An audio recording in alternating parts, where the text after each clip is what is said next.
Welcome to Organizational Sherlocks, the podcast where business meets psychology and your organizational puzzles meet their match. Join us for captivating stories and practical solutions to unravel your toughest challenges. I'm Dr. Elizabeth Fleming. And I'm Morgan Ashworth, your guides to a prescription for business success. Let's dive in. Well, I'm really excited for this podcast to our listeners because our listeners get to meet Jasmine, who is joining us today. Jasmine, why don't you introduce yourself? Hey everyone, my name is Jasmine Kelly. I will go into all of my thousands of job titles later, but yeah, happy to be here. Yeah, we're happy to have you. I mean, you're definitely a jack of all trades, it seems, Jasmine, and so I feel like you're the perfect fit for this conversation. You know, Elizabeth and I kind of introduced that we want to talk about formalized programming and ways to get into your career a little bit. It's less known sometimes, or it's less understood than it could be, and so we're trying to help educate people. And Jasmine, I think you're the perfect fit to continue to talk about this. Yeah, I'm excited. Yeah, I think it's gonna be a great conversation. So if you're cool with it, I think we should just kind of dive in. And I know you said you would share kind of all the things you do. So would you be willing to share some of that with us and with our listeners? Yeah, so I feel like I should go kind of in order of when all of the things happened. So around the time that I was graduating with my degree in IO psychology at University of Maryland, I was like heavy on the job hunt. And so I had gotten to the point where I was so good at getting the interview, because one thing that I know how to do is when I see a gap in any area of my life, I become obsessed with filling it. So I'm like, okay, how do I learn how to fill this gap? And I go into overdrive. And so I became really good at landing the interview and getting to the last round of interviews. But I was like, okay, why am I not like landing the job? And I'm over here thinking like surface level. And the problem is oftentimes we think surface level. It's just, I just can't land a job. I just can't do this, or this is just not working out. And there's always a deeper meaning to what's happening and why it's happening. And so had I had landed a job immediately when I wanted to, I wouldn't be where I am in my career. Mm-hmm. So I had realized after a while, there was too much information that I was learning about how to land an interview, how to confidently articulate my value, how to articulate and translate the skills that I had learned from my career into IO skills. And so I was like, you know what, let me just create a little masterclass. We were in the middle of the pandemic, and I was just like, everyone's creating these online courses. Everyone has a class. Everyone's trying to, create these courses or whatever it may be. So I was like, let me do it too. Let's just see. I'll do, this one masterclass. I'll see what happens. And so I did that. And the people who were attracted to this class were IOs. So about, I'd say probably like 8 or 9 months later, I was like, you know what? Let me just see if I'm going to, if I should coach, or I should do a class for just IOs. Let's see what happens. So I did a webinar on a Saturday morning, and 50 people showed up to hear me speak for 3 hours on a Saturday morning. That's impressive. Wow. Like, we have something here. And so it kind of just like turned into a career coaching organization. So I was like, let me just make this into a business. Let me not just do classes. Let me do coaching, because a lot of the times it's like, yes, you can hear my words and it's unique, or it's for everybody, but some people need unique, tailored encouragement for them. Absolutely. So I somehow became a career coach specifically for IOs. And I realized that being an entrepreneur filled in the gap in my resume that I had in order to land me the job that I have now, which is Associate Director of Academic Programs over in the School of Engineering at University of Maryland. And so all the things that I was learning from entrepreneurship, from creating these courses, led me to the job that I have now, where I'm creating programming, creating courses, being the face of the brand. And I'm like, okay, well, all of those things that I was like frustrated at, and like, why am I not finding a job? I'm helping all these people get jobs. I'm helping all these people, get confidence in themselves and in their professional career.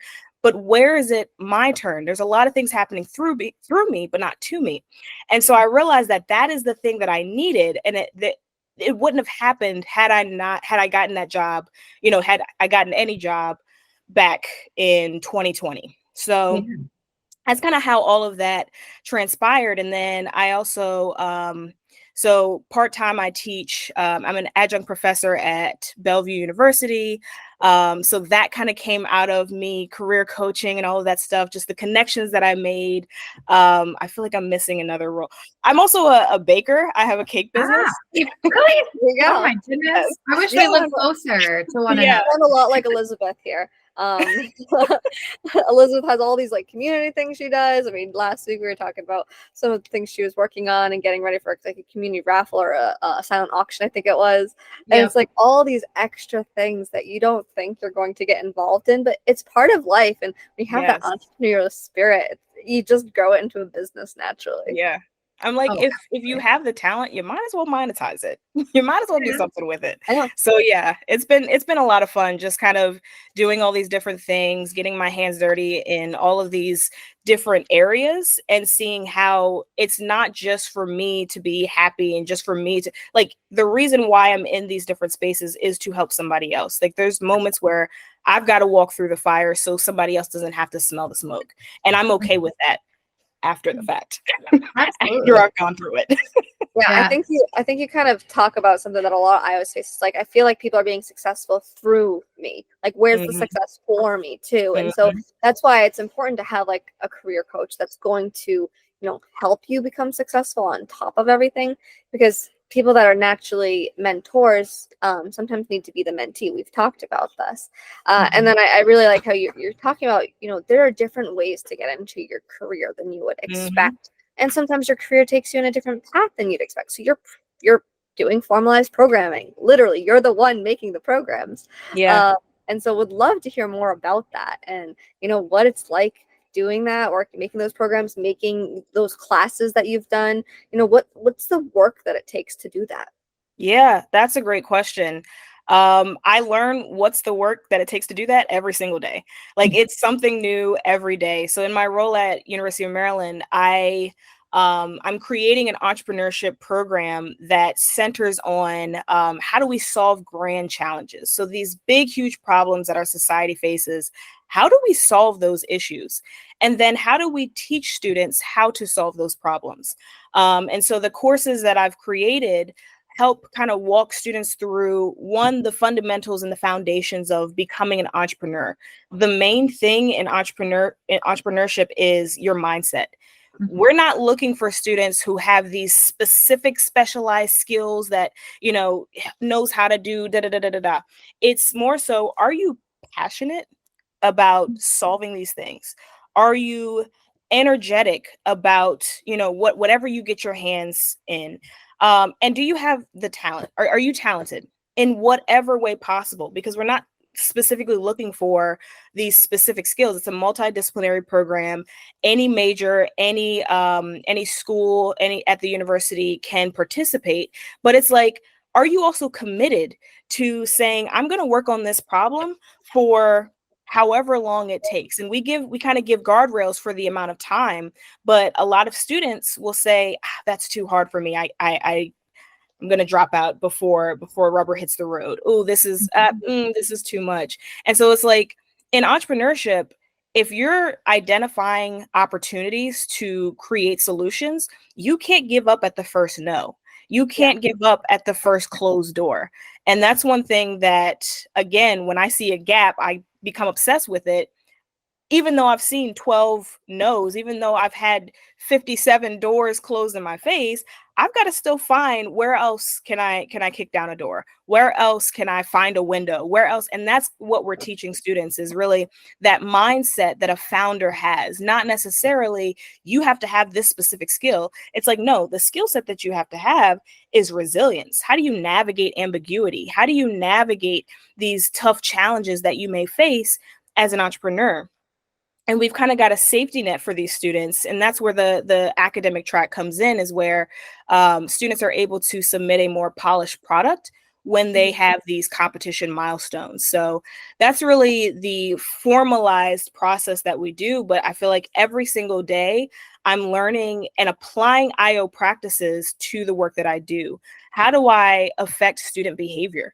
One, as soon as we get a data point, we want to run with it. And it's like, actually, nope, because that information does not work for this group of students. And so formalized programming looks like, how do I take the data that I have and create programming that is pliable, that I can actually, switch, I can pivot, I can move. We got to stay on your toes, like in anything we do, but make sure it's tailored to what the students need, tailored to whoever your audience is, what are their needs, and is this programming, staying on its toes enough? Is it malleable enough that you can pivot, you can switch when you need to, you can change, you can't necessarily marry an idea. And for me, I'm like, I do not like change. I am very change averse, but at the end of the day, I realize in business, you have to be able to adapt and switch and move around and not marry any idea that you have. So it's been such a blast. Yeah. Yeah, that's why they call it change management, right? You want to manage the change, so you still have control over the change, at least, to relay the anxiety that goes along with it. But I love how you say, like, I have this, but I need to make it pliable, because we've constantly talked about, this might be the blueprint intervention for this company, but it's not going to be specific to the company until you pivot it so that it is for the company. You need to have those intricacies that you can change. So definitely, I thank you so much for expanding on, that experience in formal programming. Yeah.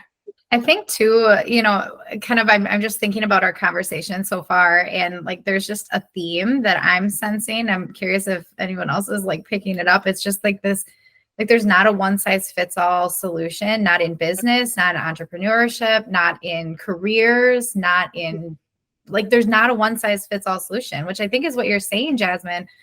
Like, even, career coaching, right? Like, people need to be authentically them. And if we say, like, this is how you do exactly this every single time, which I think is what you're saying, you noticed through kind of your workshop, right, your webinar, and then there was more of a need, is it's not a one size fits all solution. And I think that's where some of that adaptability and flexibility is needed. And I'd also add kind of openness, like being open to alternative solutions, open to perspectives from people around you, right? I know as an entrepreneur myself, I'm constantly asking, and usually Morgan, because I talk to her a lot, but, like, what do you think about this? Like, does this sound okay? I just need another opinion, Yeah. And I think that's just so vital. And I love that you've created this program at the University of Maryland. And it makes me think, so I work in academia too, in Minnesota. And I just had this conversation. I just want to share this because I'm wondering if you've had similar ones. Like a conversation with some of my students who, in all honesty, felt like something I was doing was not fair, right? And because it's hard, and I get that. And I totally validated that it's a hard class and all of the stuff, right? But what they're not recognizing is that in the process of building that programming, it's also helping them build a sense of agency, and resourcefulness. And like, there's like this alternative piece that isn't tangible necessarily. Yes. But it's there. And it sounds like that's a component too of your program. May not be in the syllabus, may not be there, but it's happening. Yeah, for sure. Absolutely. I think this is the very first cohort of this program. I've been in plenty of cohort model structures in my academic career, and just in school, where there has been times where I'm one of the earlier cohorts, and I'm just so used to, like, my brain is so wired to, if I don't see what I need here, I'm just going to go get it elsewhere and bring it back. So I know how to fulfill whatever deliverables I have to fulfill. Right. I'm not one, and that's a huge component of entrepreneurship. And honestly, just being, I have a program called IO CEO, being the CEO of your own career. Are you going to sit there and wait for somebody to tell you this is what you deserve to make, this is what you should be doing in your career, this is the linear path you should take? Or are you saying, you know what, I'm going to look further, I'm going to look above what I've seen and say, how do I get that? Where are the resources that I need to go to? Who are the people that I need to find that's going to give me exactly what I need? When COVID hit during my grad school program, the opportunities to do things, to get my hands in consulting work, or get some extra experience, or even like, you know, have these face-to-face conversations with people. A lot of people felt like, oh, this is, you know, it went away because, you know, there's not much social interaction. I was like, that's when my social interaction heightened, because I went to LinkedIn and I said, let me find every single person I can who's an IO. Can I get some time on your schedule? And I was like, I don't have the luxury of allowing my doubts, my fears, my insecurities, the gaps that I see to stop me from getting wherever I need to go in my career, to stop me from getting the salary that I want, the job that I want, whatever it may be. And so that type of resourcefulness and resilience, anybody needs to have in any career field that they go into. Yeah, absolutely. Oh my gosh, I totally agree with you. I mean, I am using a similar idea when I talk to, you know, people I'm working with and my mentees or students that just are looking how to get into the space. And it's, you need one, to be curious, you know, organizational Sherlock's, we're going to talk about that. You need to be curious. You need to do the research. You need to be independent in doing that. But you also need to push down the door, kick down the door, as you said. It's not I'm trying to lightly go through the door. It's, I'm going to get in the door and I'm going to keep kicking down the doors after the fact. Like, I'm going to develop my own opportunity. I'm not going to sit around and wait for someone to do it for me. We all hear those individuals that want to make the most of the most money, and they sit back and they try to have others do it for them. It's like, where do you think you're going to get it? You have to do the work to get it.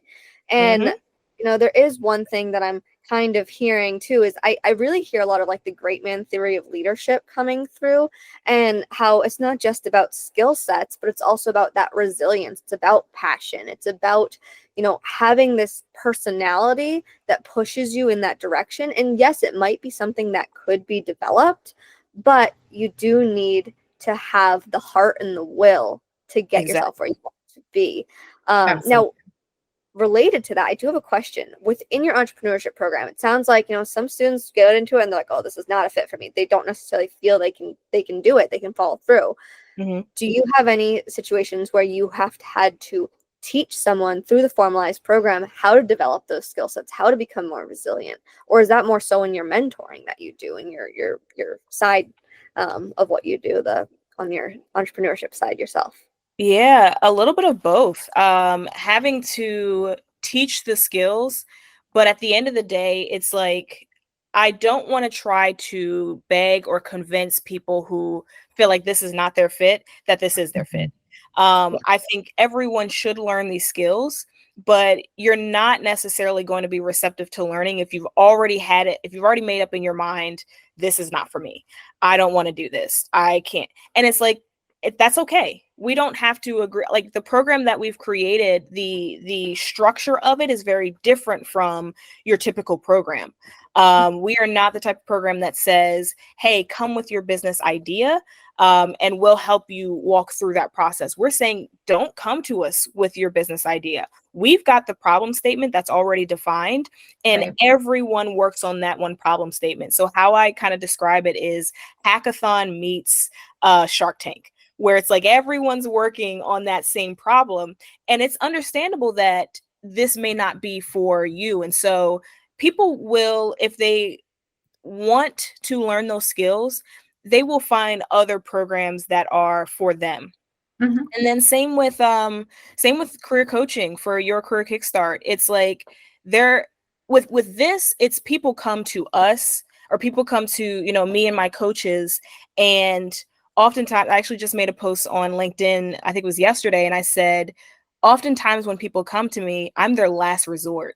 And it's not uncommon when we have a coaching session, it's our first session, and people are crying.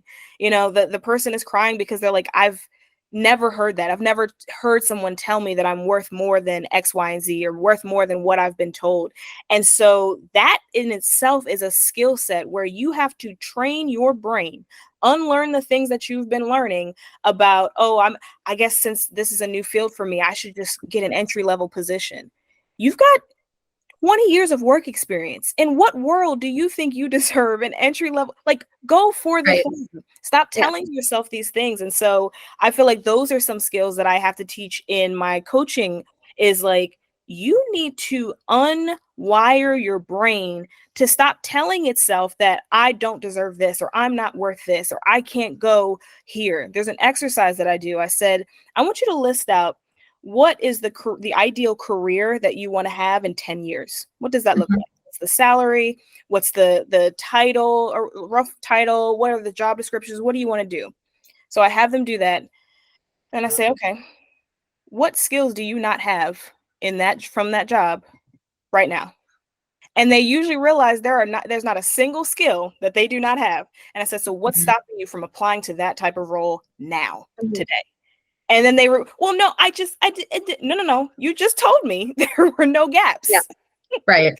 So those are some skills that I teach in the coaching, is just knowing how to have that resilience of, yes, this is going to be new for you. You're going to hear no a billion times, but that one yes that is right for you, that is in your purpose, will be the right yes. That will be where you need to be. So don't worry about all the no's. All right, move on. Next. Yeah, absolutely. That's so great. I was coaching someone this morning. Actually, I was working with one of my clients, and we talked all about mindset today. And I feel like these podcasts, when we record them, they're always like, there's always something happening, and like there's always like a theme to get, but no, talking about mindset, I think that's so important. And yeah, like I just, I don't know. I guess I'm kind of at a loss for words, because I just agree with everything you're saying. And I think you said it so well. So thank you.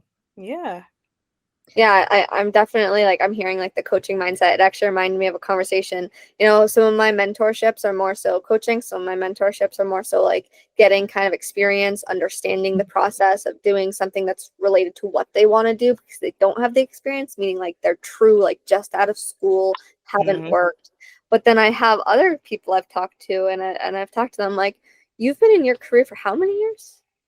And you want to I'm like, maybe you don't completely pivot. Maybe you take what you've learned and combine it with what you already have experience in, and you push for a higher level position that's learning and development for like what you're already doing. I have a friend who was a social worker, and now she is training social workers with her IO degree. But I did have a conversation with a person recently who was interested in the mentorship, where they're actually doing some sort of training with me, meaning like they're actually developing something I'm working on with a company.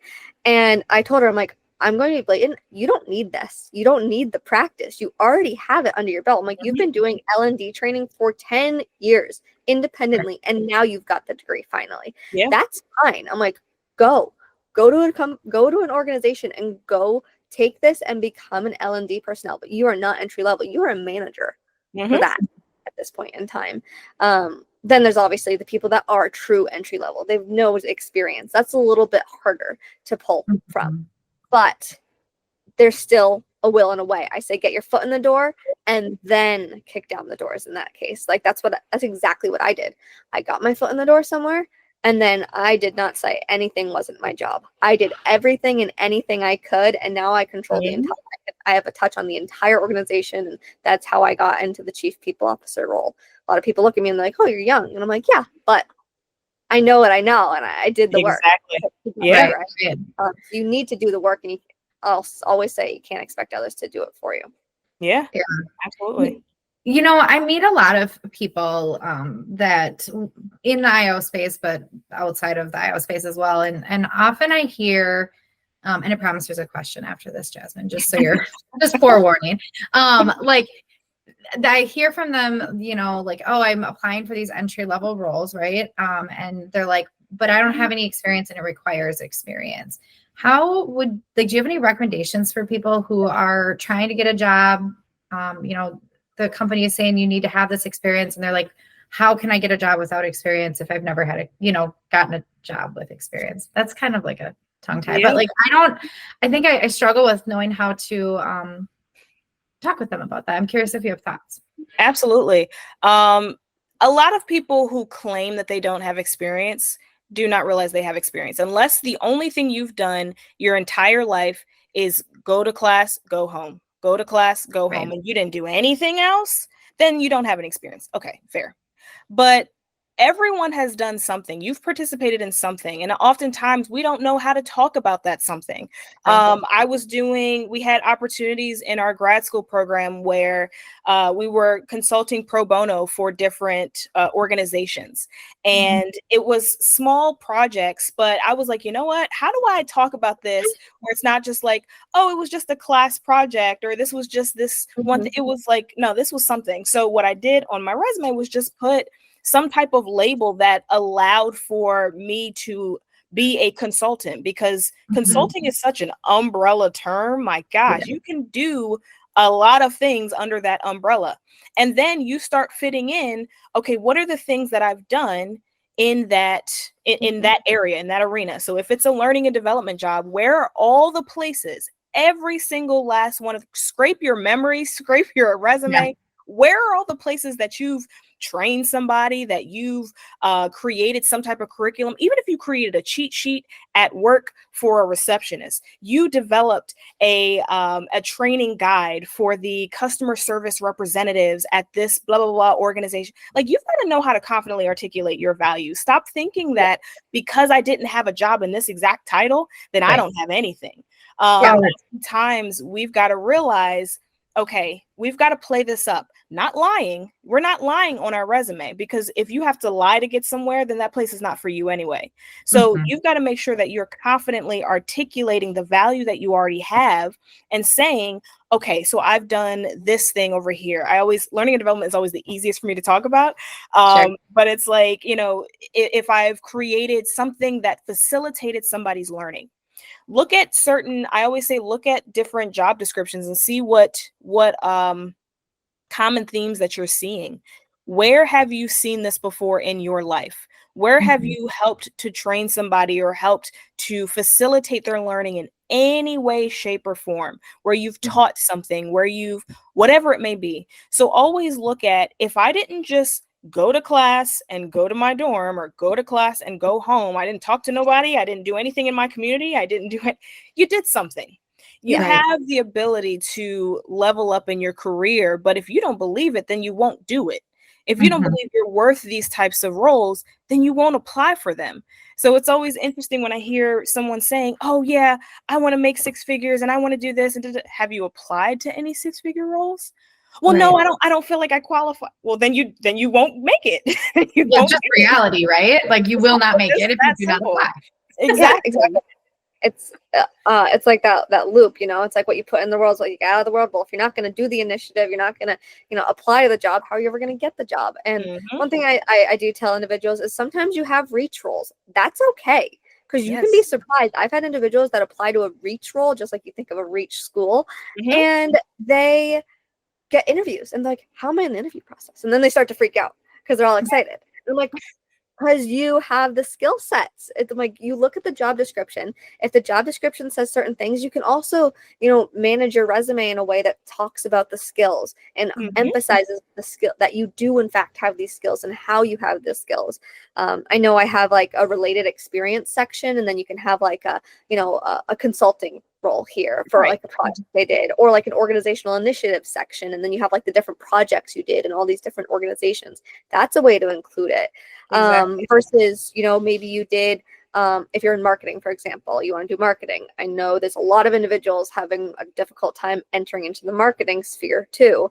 And, have you done marketing for anything? Have you done social media for anybody? Have you given advice on how to do social media posts, or how to make something look nice, or how to make a presentation look nice? Have you played into the marketing side of like consumer psychology, or just the look, or analytics, anything along those lines? Have you talked to companies about their marketing ever? If you have, you do have marketing experience. Let's get it on your resume.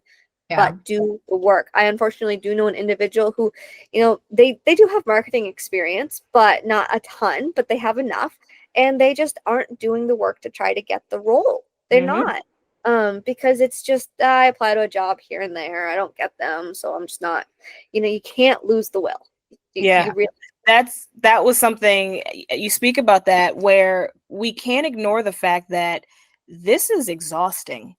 And it becomes emotionally draining when you constantly hear no, when you constantly feel like you can't do these things, or you can't, like, I don't want to ignore the fact that yes, we are human, we have emotions, but again, are you the type of person who lives life through the lens of your emotions, and all of your actions are based off of, if I feel like it, if I don't, I won't do it. If I do, okay, I'll do it, and I'll do it halfway.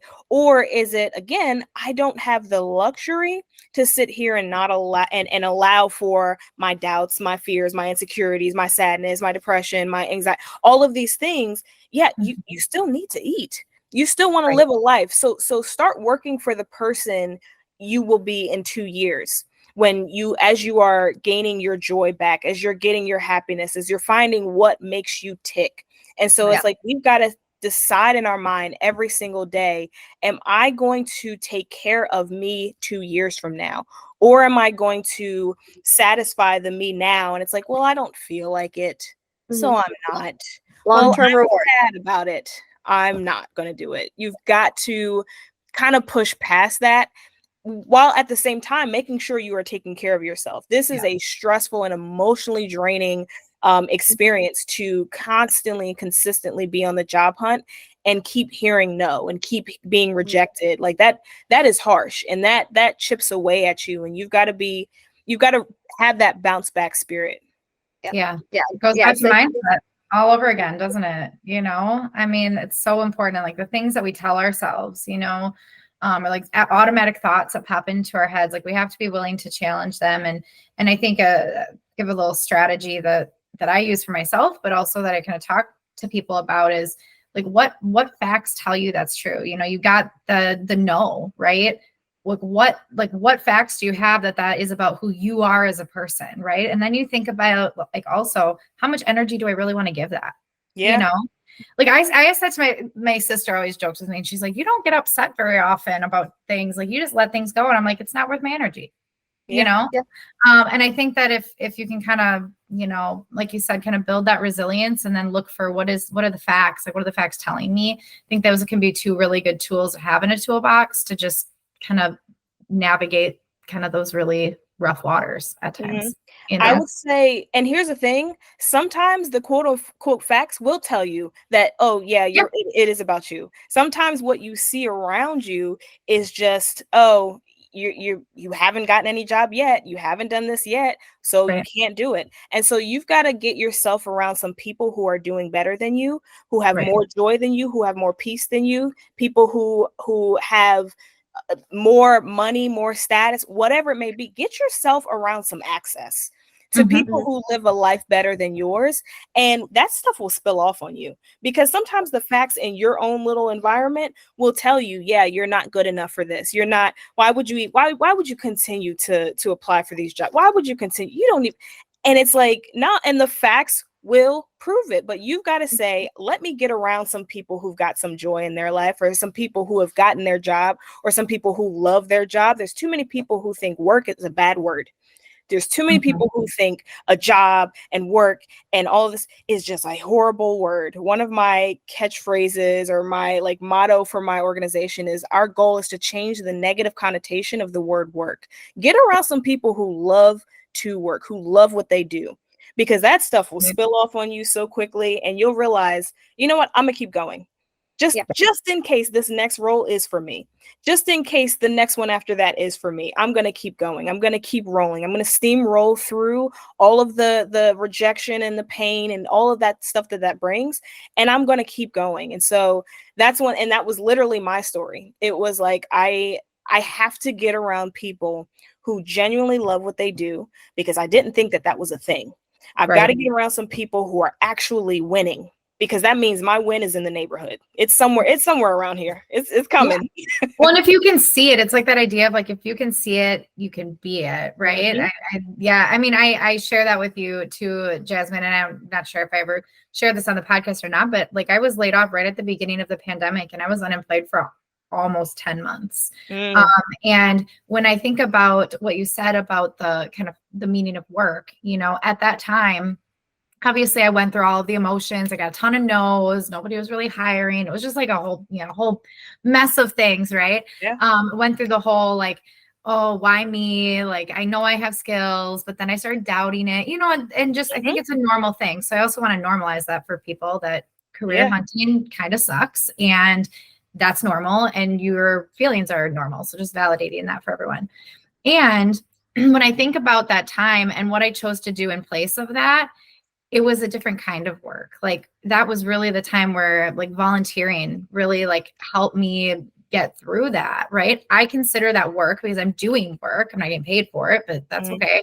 But I think by surrounding myself with other people who had purpose and meaning and a goal, it like kind of like relit the flame, if you will, of like, no, I can do this and I can get paid for it. Yeah. So I think there's like, it's not just about, you know, having a job that you get a paycheck for. It's what's your purpose and goal and where are you going? I mean, they say like, you know, you should love what you do. No one wants to spend their life working just to work. They want to do something they love. And so it's almost like you're doing your hobby, not necessarily a hobby, but you know what I mean? It's almost like you're doing your hobby. And so it doesn't feel like work. And that means you want to put more time into it. You put more effort into it. And then your career bolsters from there usually. You know, you put in the rewards, you're going to get, you put in the effort, you're going to get out the rewards, long-term rewards in that sense. And, you know, you say it, you know, you shouldn't be the smartest person in the room. If you're the smartest person in the room, you are in the wrong room. You should be with people that are higher tier than you, and if you're hanging out with those types of individuals, you're going to follow in their footsteps and they're going to help you along the way. That's a big thing people forget, is they will help you. They have the connections to help you along the way, to help you be more successful. They have the referrals, they have the references, they have the connections, and so it kind of all works together. I know that's how a lot of trade-based organizations, I mean, my partner, he's in the trades, and you know, that's how he grew, is he knew a lot of individuals, and because of that, his company blew up in the last few years since he's gone on his own. And it's just knowing people and then being surrounded by people that motivate you, which then turns into discipline. Yeah, for sure. Absolutely. Yeah, Elizabeth, your story is very similar to mine, where I was laid off I think it was like 2 months after I'd gotten my degree in IO. And you have to and I didn't like the job, so I was fine with it. But it's so funny. Okay, we need to talk offline because that's true for me too. I was excited, but at the same time, I was like, wait, I need this. So I was already on the job search process, but at the same time, it wasn't happening. But I needed to have that space of nothingness, because it's like, your work is not your worth. You are not your job. And so when you have this notion that your work is who you are, it's just your worth, you're going to have a really tough time when that is taken away from you. So I needed that time to kind of recenter what's actually important. Who are you when you have no work? Who are you if, like, there was an exercise that I did. I went to Stanford last year for their teaching and learning summit. And one of the exercises that they had us do was, I want you to introduce yourself, but don't talk about your work. Don't talk about anything professional. And it had been 2 years of unemployment for me. Right. And so I had to describe, and it was easy for me to say that because I was like, I had to wrestle with this question. And the guy who I was talking to, he was like, this is a very hard question to answer. He's like, that's all I do when I introduce myself. And I was like, I've had the experience to be like, what do I do? What do I lean into when I'm not working? And one, I couldn't help myself but to pour back into the community of what I was learning, of what I was doing. And so that is who I am, regardless of job, no job, the job that I want. It was always me going back to giving, as if I have something, I'm going to be able to give it away because I don't need all of this information to myself. I don't need all, like, that's what the point of the overflow was. So there was a reason why it was 2 years before I had landed this role. There was something that I needed to learn. There was, you know, a heart posture that I needed to have that I did not have before this. I would not have had the mindset, the ego, the correct ego for this role. I would have been like, you know, and you mismanage things when you have them early. You mismanage roles or people even when you get them before it's time. So I'm grateful for that time. I'm glad it's over because not fun. But I'm with you on that. but it was like, no, I needed that to really kind of restructure my own mind, restructure where my heart posture is. I cannot be centered around I am my work. Yes, I do a lot of work, but the reason is because I have the heart for people. And I had to kind of refocus that where it's like, no, it's people that I need to be affecting and influencing and impacting every single day, no matter what I'm doing. Mm-hmm. Yeah. Yeah, you want to be helping others no matter what you're doing. And I like how you say, you know, there's an achievement focus, which is great when it comes to work and whatnot, but that's not all who you are. And, you know, within formalized programming, a lot of things are achievement focused. You know, it's your grades, it's making sure that you're doing the right thing. So how would you recommend to people that are trying to bridge from formalized programming into, you know, the professional world, but they don't necessarily know how to do anything but the achievement focus? How do they get to know themselves? I would say decide what achievement means to you. And it's not always like a check in the box, this has been accomplished. Oftentimes it's, have you grown in whatever areas of your life that had gaps, whatever foundational areas that had cracks in it, like your communication, how you approach people, how you view yourself, how your mindset is every single day. Are you waking up with joy, or are you Eeyore every single day and you've done nothing to change that? I think oftentimes and I'm very goal oriented, very like achievement focused as well, but I've got to sometimes sit and pat myself on the back in those areas that I'm like, oh, I've actually accomplished a lot here that I didn't even realize. Oh, I've you know, gotten better at my communication. My anxiety when public speaking has gone down tremendously, and I didn't even realize that. And so sometimes we've got to say, what are the important achievements that I need to focus on? What are the things that even if I don't have the role that I want right now, even if I don't have the XYZ, whatever it doesn't have to be career based, just in general. Even if I'm not in the area, in the space, in the job, and the thing, whatever the thing is that I want to be, have I grown in the important areas that affect other people, that affect myself? What does achievement mean to me when I haven't achieved the big thing? What are the small journey accomplishments that I have achieved, even if I haven't achieved the big finish line, whatever that may be? So I would say, again, mindset. There's nothing you can really all of the answers to your questions. Mindset shift. But yeah, really just decentralizing the big finish line as the goal. The goal is to sit and walk through that journey and capture and absorb every single thing you're supposed to learn in this space right now. What do you need today? What do you need to learn today? What do you need to focus on today rather than 2 years from now? Yeah, Absolutely. Yeah, I think I know, I love what you're saying. I think we found a title for our episode too. I think it has to do something with mindset. I don't know exactly how we're going to say it, but it does. I mean, yeah, I mean, how do I say it? It's like long-term goals, right? I mean, those are important, right? I just kind of see it as like steps on the journey, if that makes sense. And I really quickly kind of go back to like one thing you said, and it made me think about it in like the first 2 minutes of us talking too, is again, a little bit of that one size fits all, but also just the journey that people go on. Like sometimes, like I hate when people say to me, things happen for a reason, everything happens for a reason, because I'm like, I want more control, you know? And in all honesty, I think all three of us sitting here today, things have happened for a reason. Were put in a place, we lost our jobs or whatever it was because we needed to become the people that we are today. Mm-hmm.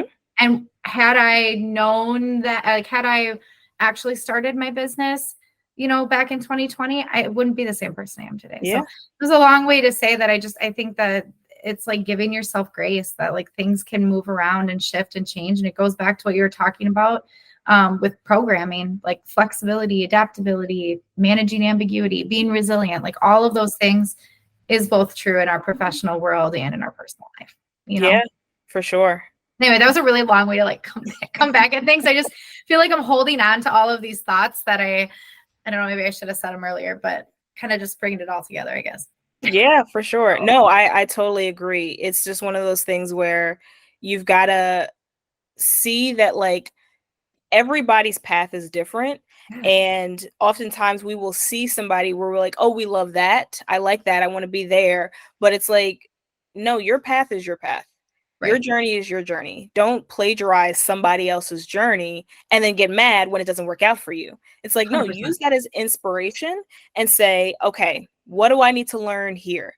Okay, this is what I'm learning at this stage. And just absorb, even in like job roles, even when you are not in the role that you want to be in right now, but you have a vision for the next role, say, what is it that I want to absorb, gain, learn? What skills do I want to grow in this role right now? And get everything that you can from that job. Get everything you can from that experience. So no, that is perfect. It's again going back to the gaps, right? And I like think of it as like a boat and plugging holes in a boat, like think of yourself as a boat in some ways, like you're just plugging holes, and part of that is being really intentional about the opportunities that you pursue and the experiences that you gain, and just kind of, I'm sure we all have done things where we think, I don't even know if this is going to give me much value, but you leave with a nugget. And if you left with a nugget, that's enough. You learned something. So, yeah. This is such a great conversation. I'm like just thrilled that you joined us. Yeah, Jasmine, thank you so much. It's been great having you on. I mean, your insights are huge. Yes, we talk about formalized programming a lot, but building your career, it's a lot more than formalized programming. Formalized programming it's a step to where you need to go, school or skill sets or certifications, it's a step, right? But in all, what you do with your career is all about your mindset. It truly is. For sure. Yeah.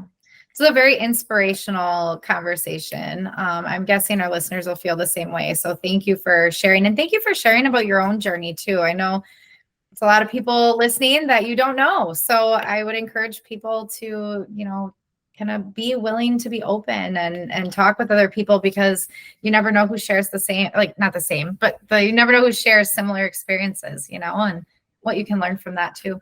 Yeah, absolutely.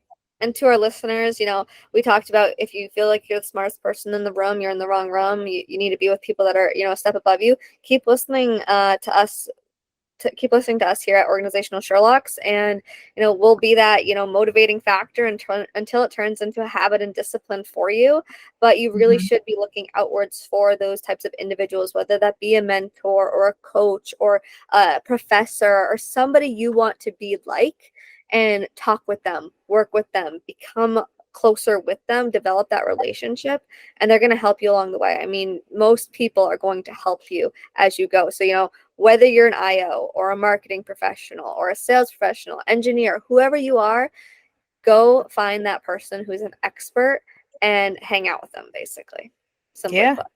And people are willing to be mentors all the time. When I was a student, I mean, I pulled out that student card so quickly all the time, and people are so willing to help someone who looks at them as, that's the goal for this time in my life. So people are really willing to help. They're willing to chat with you. So I would say make imposter syndrome your friend. If you are in a space that you feel like you don't belong in, but somebody told you belong in, then there's only up from there. only Absolutely. learn, you can only learn, you can only grow, you can only develop from there. So make like restructure how you view imposter syndrome. You're supposed to be there because somebody allowed you in, somebody Mhm. opened the door for you or left it cracked open so you can walk through. So Right. make that your friend. I would leave everyone with that, is just be in spaces all the time that allow you to learn and grow. Sometimes that is a being a mentee. Sometimes that's even being a mentor. Like, you can learn from the people that are trying to learn from you. Almost sounds Absolutely. like you listened to a recent podcast of ours, Jasmine.